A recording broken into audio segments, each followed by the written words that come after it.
इस वीडियो में हम आपको कक्षा 10वीं हिंदी विषय का माध्यमिक शिक्षा बोर्ड राजस्थान अजमेर ने मॉडल प्रश्न पत्र जारी किया है सत्र 2023 के लिए।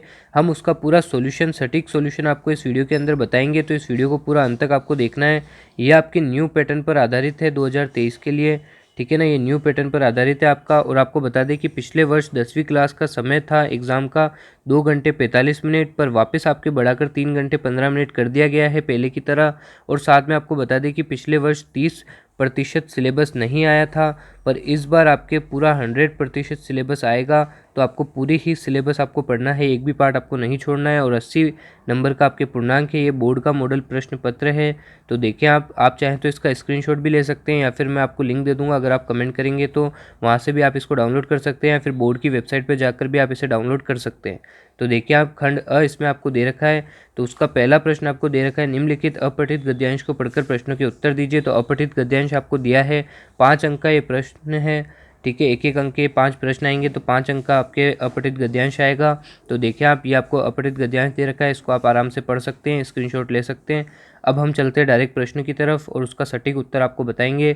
तो आप इसको नोट भी कर लें अपनी कॉपी के अंदर, क्योंकि आपके एग्जाम में ये क्वेश्चंस डायरेक्ट भी आ सकते हैं, ठीक है। डायरेक्ट नहीं आएंगे तो भी आप ये समझ लें कि कम से कम आपकी तैयारी हो जाएगी अगर आप इस मॉडल पेपर को तैयार करेंगे तो। उपयुक्त गद्यांश का शीर्षक है, तो उपयुक्त गद्यांश का शीर्षक क्या है?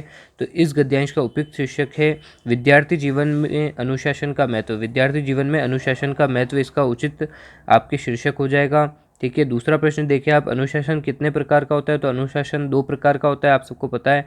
तो ब वाला इसमें उत्तर हो जाएगा। तीसरा प्रश्न आप देखें, व्यक्ति के जीवन का सघन साधना का काल है। तो सघन साधना का काल कौन सा है? तो विद्यार्थी जीवन। कौन सा है? विद्यार्थी जीवन, ठीक है ना। अनुशासन के प्रमाण है, तो अनुशासन के प्रमाण क्या है? तो ये देखें आप, सूर्य का नित्य प्रति एक ही दिशा में उगते रहना, समुद्र में ज्वार भाटा आने पर भी मर्यादित, पृथ्वी का सूर्य के चारों ओर चक्कर लगाना। तो ये उपयुक्त सभी इसमें आपके उत्तर हो जाएगा। तो यही सारे आपके अनुशासन के प्रमाण है। पांचवा देखें, व्यक्ति के जीवन में किसका गहरा महत्व है? तो व्यक्ति के जीवन में किसका गहरा महत्व है? तो आप सबको पता है अनुशासन का गहरा महत्व है। आगे चलते हैं, आगे आपको दे रखा है अपठित काव्यांश, ये भी आपके 5 अंक का है, इसको भी आप पढ़ सकते हैं, ठीक है ना। अब चलते हैं इसके प्रश्नों की तरफ। तो इसमें भी आपको ऑब्जेक्टिव ही दे रखे हैं। तो छठा आपको दे रखा है, उपयुक्त काव्यांश का उचित शीर्षक है। तो इसका उचित शीर्षक क्या है? तो किसान आपके उसमें हो जाएगा। आगे देखते हैं, सातवां आपको दे रखा है, इस काव्यांश में किसकी पीड़ा का वर्णन किया है? तो किसान की पीड़ा का वर्णन किया है। तो यहाँ पे स वाला ऑप्शन आपके हो जाएगा। कारकुन का शाब्दिक अर्थ है, तो कारकुन का शाब्दिक अर्थ क्या है? जमींदार का कार्मिक, जमींदार का कार्मिक, ठीक है ना। नौवा देखें आप, आंखों का तारा होना का तात्पर्य है। तो आंखों का तारा होना क्या है? तो इसका अर्थ होता है अत्यधिक प्रिय होना। आंखों का तारा होना मतलब अत्यधिक प्रिय होना, ठीक है ना। आगे चलते हैं, 10वां प्रश्न आपको दे रखा है, काव्यांश में वर्णित पीड़ित वर्ग की आंखों में चमक कब आती है? जो पीड़ित वर्ग है उसकी आंखों में चमक कब आती है? तो आप सबको पता है कि शोषण से पूर्व की संपन्नता को याद करने पर, ठीक है। उसका शोषण हुआ, उससे पहले जो उसके पास संपन्नता थी उसको याद करके उसकी आंखों में चमक आती है। तो अ वाला ऑप्शन इसमें राइट हो जाएगा। 11वां प्रश्न आपको दे रखा है, माता का आंचल कृति के रचनाकार हैं। तो ये इस कृति के रचनाकार कौन है? माता का आंचल जो आपके पाठ है। तो इसमें आपके अ वाला उत्तर सही हो जाएगा।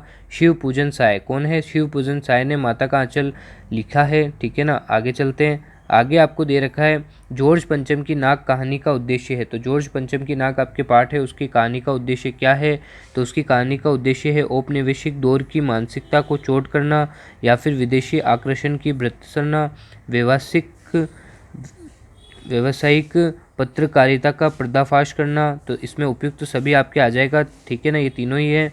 आगे आपको रिक्त स्थान की पूर्ति कीजिए वाले प्रश्न दे रखे हैं। 6 प्रश्न आपके आएंगे, एक एक अंक के 6 प्रश्न हैं। तो देखें आप, तो इसमें पहला आपके दे रखा है, भाववाचक संज्ञा की रचना मुख्य खाली स्थान प्रकार के शब्दों से होती है। तो इसके अंदर क्या आ जाएगा? तो 5 प्रकार के शब्दों से होती है। तो इसमें 5 आपके उत्तर आ जाएगा। दूसरा देखें आप, सर्वनाम खाली स्थान प्रकार के होते हैं। तो सर्वनाम खाली स्थान प्रकार के होते हैं, कितने प्रकार के होते हैं? तो 6 प्रकार के होते हैं, आप सबको पता है, ठीक है ना। बहुत बेसिक क्वेश्चन इसमें आए हैं।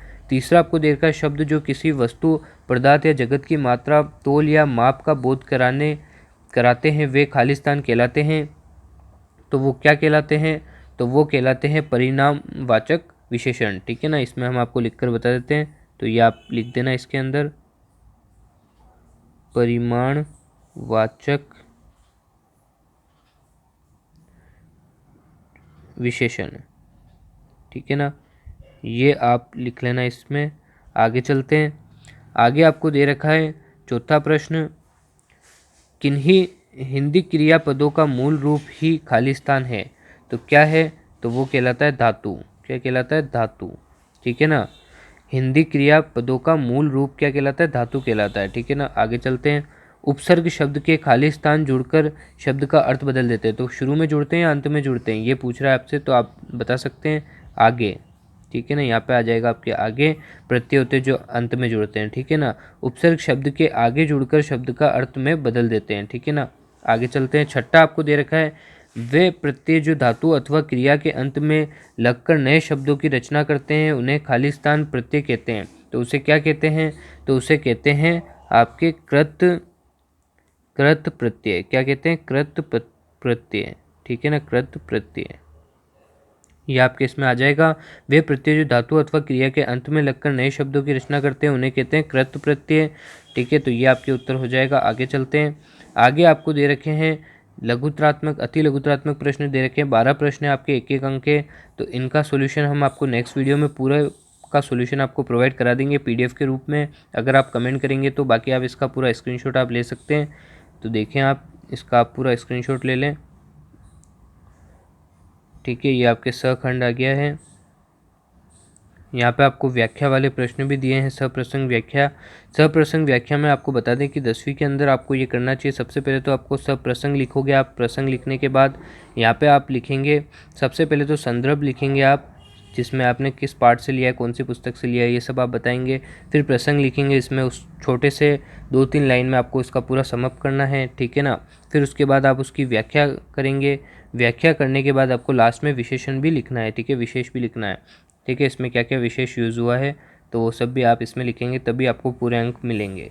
ठीक है ना, तो ये देखें आप, यहाँ पे भी आपको व्याख्या दी गई है, पठित और अपठित दोनों ही व्याख्याएं आपको दी गई है, तो वो भी आपको करना है।